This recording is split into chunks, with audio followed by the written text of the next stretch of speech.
Welcome to Puneet Jyoti classes. आज हम लोग कहानी की श्रृंखला में चंद्रदेव से मेरी बातें कहानी को लाइन बाय लाइन पढ़ेंगे। चंद्रदेव से मेरी बातें कहानी 1904 ईस्वी में सरस्वती पत्रिका में प्रकाशित हुई थी। इसके संपादक उतने समय आचार्य महावीर प्रसाद द्विवेदी जी थे। चंद्रदेव से मेरी बातें कहानी की लेखिका बंग महिला हैं, जिनका मूल नाम राजेंद्र बाला घोष है। बंगाल से संबंधित होने के कारण इन्हें बंग महिला भी कहा जाता है। यह कहानी बंग महिला ने लॉर्ड कर्जन पर व्यंग करने के लिए लिखी थी। इसकी शैली पत्रात्मक है, अर्थात चंद्रदेव जी को पत्र के माध्यम से बंग महिला जी कुछ कहना चाहती हैं, जो उनसे प्रार्थना कर रही हैं। उतने समय भारत क्या है, परतंत्र था, इसलिए उनकी भावनाओं में जो थी आज़ादी की एक ध्वनि दिखाई देती है। आइए हम लोग चंद्रदेव से मेरी बातें कहानी को लाइन बाय लाइन रीडिंग करते हैं।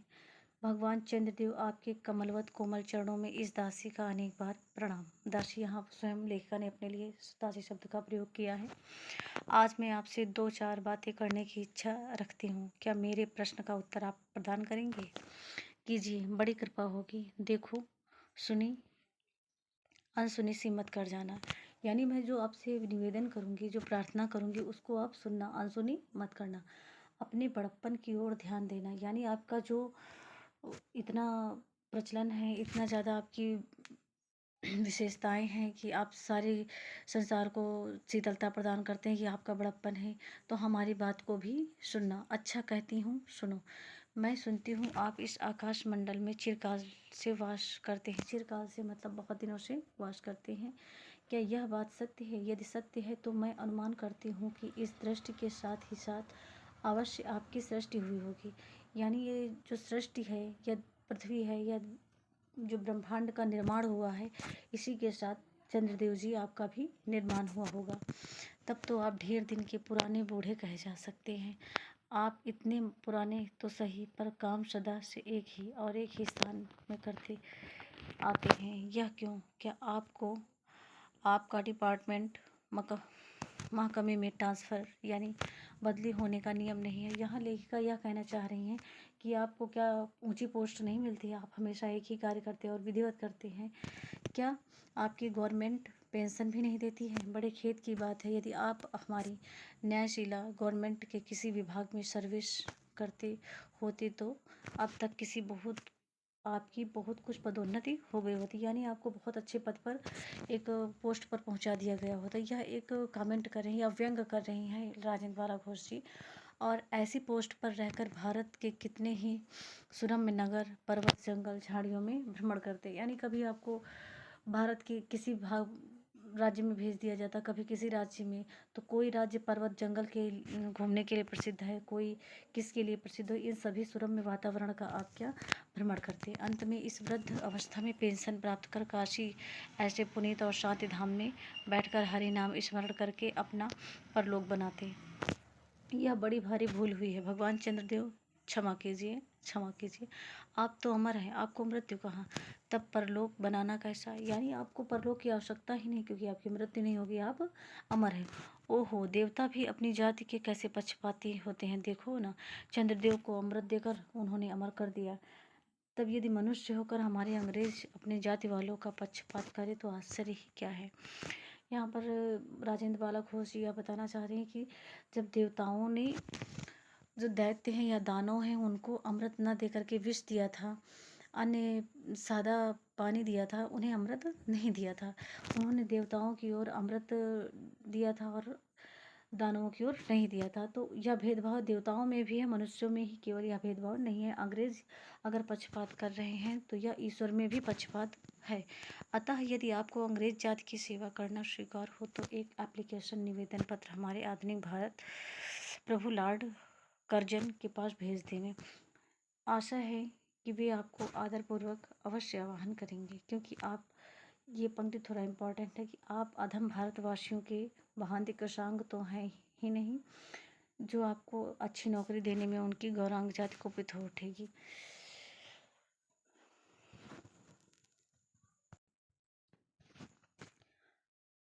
और फिर आप तो एक सुयोग्य, कार्यदक्ष, परिश्रमी, बहुदर्शी, कार्यकुशल और सरल स्वभाव महात्मा है।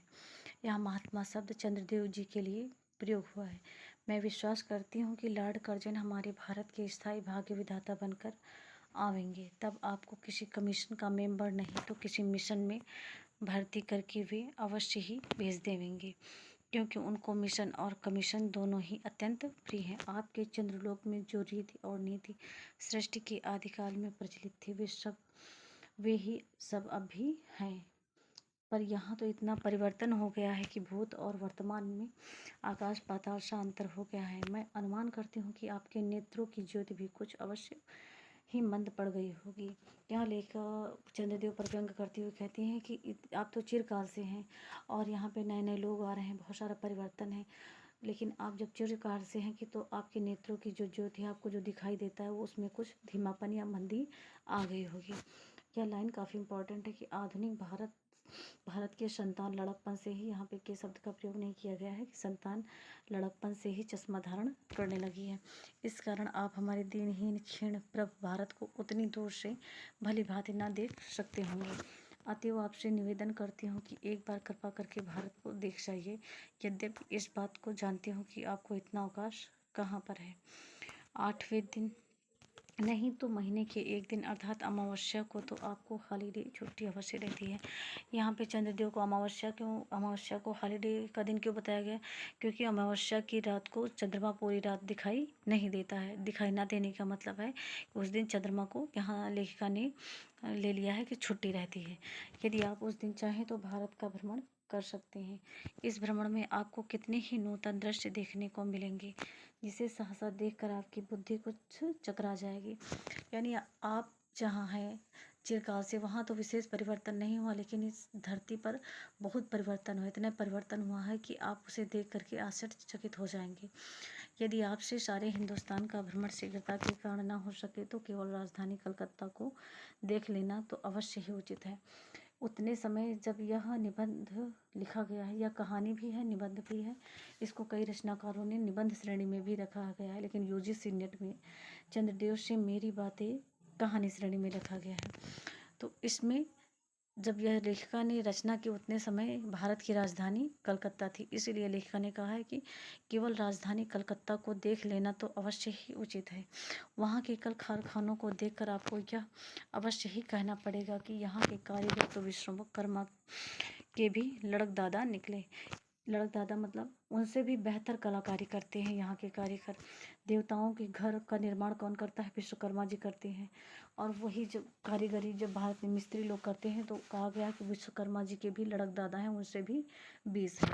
यही क्यों आपकी प्रिय सहयोगिनी दामिनी, दामिनी मतलब बिजली, जो मेघों पर आरोहण करके आनंद से अटखेलियाँ किया करती है, वह बेचारी भी यहाँ मनुष्य के हाथों की खिलौना हो रही है। खिलौना के लोग बिजली को किस तरह हाथों से, बिजली इधर करते हैं उधर करते हैं, हर गांव में बिजली फैली है, हर देश में आदि सारे कार्य क्या है बिजली के माध्यम से हो रहे हैं, और वही बिजली है। तो वही कह रहे हैं कि जो आपके यहाँ बिजली है वह यहाँ मनुष्य के हाथों का खिलौना हो रही है। भगवान निशानाथ, निशानाथ किसे कहते हैं? रात्रि के नाथ। रात्रि के नाथ कौन है? चंद्र देवता। यहाँ निशानाथ शब्द चंद्रदेव के लिए प्रयोग हुआ है। भगवान निशानाथ जिस समय आप अपनी निर्मल चंद्रिका को बटोर मेघमाला अथवा पर्वतों की ओट से सिंधु की गोद में जा सकते हैं, उस समय यही नीरद वासिनी विश्वमोहिनी सौदामिनी अपनी उज्जवल मूर्ति से आलोक प्रदान कर रात को दिन बना देती है। यानी जो बिजली है वह रात को क्या है? दिन बना देती है। लाइटिंग वगैरह से क्या होता है कि बहुत पूरा प्रकाश हो जाता है, हमें यह नहीं प्रतीत होता है कि दिन है कि रात है, ये अनुभव नहीं होता है किसी कार्य को करने में जो प्रकाश की आवश्यकता होती है। आपके देवलोक में जितने देवता हैं उनके वाहन भी उतने ही हैं, किसी का गज, किसी का हंस, किसी का बाल, किसी का चूहा इत्यादि। पर यहाँ तो सारा बोझ आपकी चपला और अग्निदेव के माथे मढ़ा गया है। क्या ब्राह्मण, क्या क्षत्रिय, क्या वैश्य, क्या शूद्र, क्या चंडाल, सभी के रथों का वाहन वही हो रही है। हमारे श्वेतांग महाप्रभुगण को जहाँ पर कुछ कठिनाई का सामना आ पड़ा, झट उन्होंने इलेक्ट्रिसिटी बिजली को पटका, बस कठिन से कठिन कार्य सहज में संपादन कर लेते हैं और हमारे यहाँ उच्च शिक्षा प्राप्त युवक काठ के पुतलों की भांति मुँह ताकते रह जाते हैं। जो शिक्षा प्राप्ति पर भी व्यंग्य किया गया है कि जो शिक्षित लोग हैं वह इन चीज़ों से मुँह ताकते हुए रह जाते हैं। जिस व्योमवासिनी विद्युत देवी को स्पर्श तक करने पर किसी व्यक्ति का साहस नहीं हो सकता। व्योमवासिनी मतलब जो आकाश में बिजली रहती है, जिनको स्पर्श करने का साहस नहीं हो सकता, व्यक्ति की सामर्थ्य नहीं हो सकती, वही आज पराए घर में आश्रिता नारियों की भांति ऐसे दबाव में पड़ी है। हर घर में बिजली है, वही चीज़ यहाँ लेखिका कहती हैं कि वह छू तक नहीं कर सकती, क्या करे बेचारी। जिस बिजली को छूने मात्र से व्यक्ति का जीवन का अंत हो सकता है, वही बिजली के बारे में लेखिका ने बताया कि वह हर घर में है और छू तक नहीं कर। छू मतलब कि बिजली को हम लोग बटन से दबाते हैं, कार्य करते हैं, बंद कर देते हैं, तो बिजली किसी का कुछ बिगाड़ नहीं पाती है जितनी हम सतर्कता से करते हैं।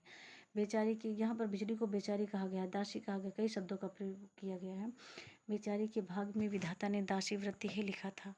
हरिपदोद्भवा त्रैलोक के पावनी सुरसरी के भी खोटे दिन आए हैं, वह भी अब स्थानीय स्थान में बंधनग्रस्त हो रही है। उसके वक्ष स्थल पर जहाँ तहाँ मोटे बृहदाकार खंड गाड़ दिए गए हैं। कलकत्ता आदि को देखकर आपके देवराज सुरेंद्र भी कहेंगे कि हमारी अमरावती तो इसके आगे निरी फीकी से जान पड़ती है। देवराज इंद्र की नगरी का नाम क्या माना गया है? अमरावती।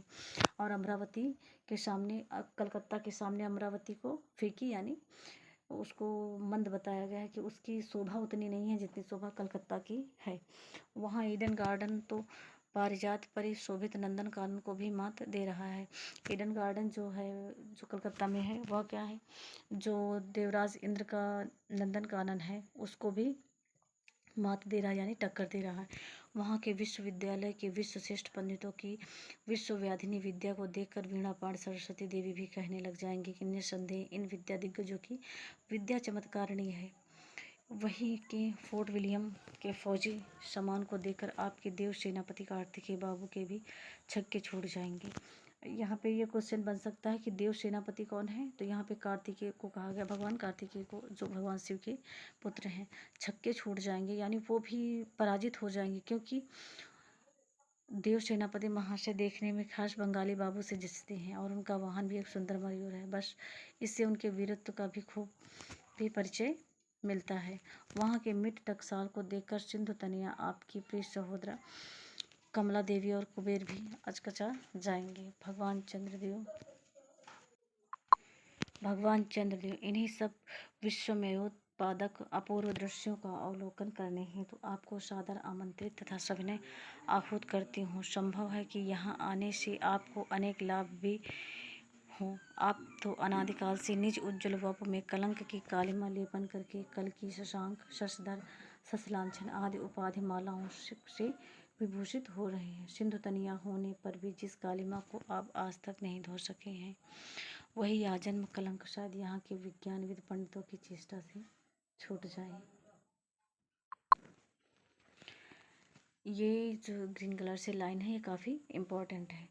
जब बम्बई में स्वर्गीय महारानी विक्टोरिया देवी की प्रतिमूर्ति से काला दाग छुड़ाने में प्रोफेसर गज्जर महाशय फलीभूत हुए हैं, तब क्या आपके मुख की कालिमा छुड़ाने में वे फलीभूत न होंगे? जितने समय यह लिखा गया उतने समय महारानी विक्टोरिया का क्या है, निधन हो चुका है। आगे देखते हैं।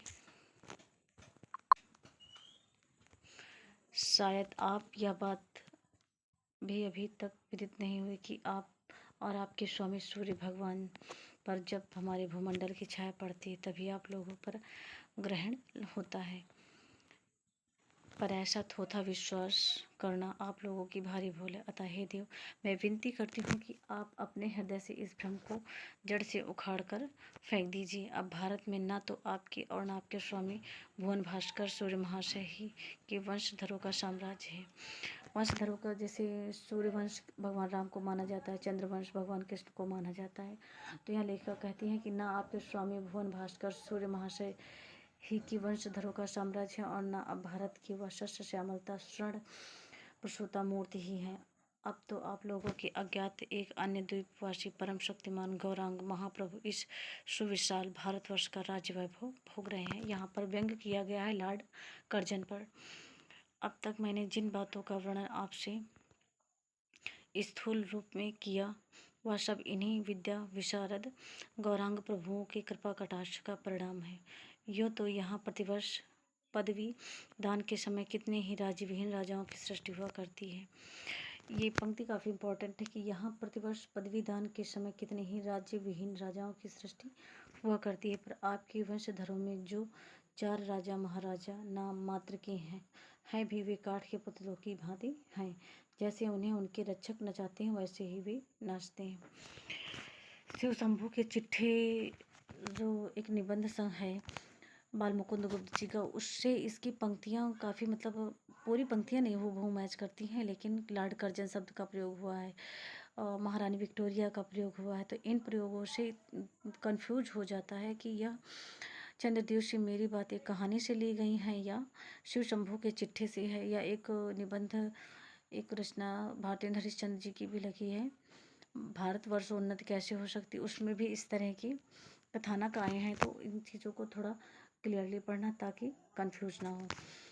वे इतनी भी जानकारी नहीं रखते कि उनके राज्य में क्या हो रहा है, उनकी प्रजा दुखी है या सुखी है। शिव शंभू के चिट्ठे में भी लॉर्ड कर्जन का प्रयोग लॉर्ड कर्जन पर व्यंग भारी मात्रा में किया गया और इसमें भी लॉर्ड कर्जन ही है। आगे देखते हैं, यदि आप कभी भारत भ्रमण करने आए तो अपनी फैमिली डॉक्टर धन्वंतरि महाशय को और देवताओं के चीफ जस्टिस चित्रगुप्त जी को अवश्य साथ लेते हैं। ये क्वेश्चन 1-2 बार बना है कि चंद्रदेव की बात तो चंद्रदेव से मेरी बातें कहानी में भगवान के डॉक्टर कौन है, धन्वंतरि महाशय हैं, और देवताओं के चीफ जस्टिस यानी जो न्याय करते हैं मुख्य न्यायाधीश है वो कौन है, चित्रगुप्त जी हैं। उनको साथ लाने की बात लेखिका कहती हैं। आशा है कि धन्वंतरि महाशय यहाँ के डॉक्टरों के सन्निकट चिकित्सा संबंधी बहुत कुछ शिक्षा लाभ कर सकेंगे। मतलब यहाँ से वो सीखेंगे, कहाँ से, पृथ्वीलोक से, क्योंकि यहाँ उनसे बेहतर सारी चीज़ें यहाँ पे लेखिका ने व्यंग किया है। यदि प्लेग महाराज इधर ईश्वर न करें आपको चंद्रलोक या देवलोक में घुस पड़े तो वहाँ से उनको निकालना कुछ सहज बात न होगी, क्योंकि प्लेग की बीमारी भी उतने समय फैली थी। यदि यही जब चिकित्सा शास्त्र के बड़े बड़े पारदर्शी उन पर विजय नहीं पा सकते, तब वहाँ आपके देवलोक में जड़ी बूटियों के प्रयोग से क्या होगा।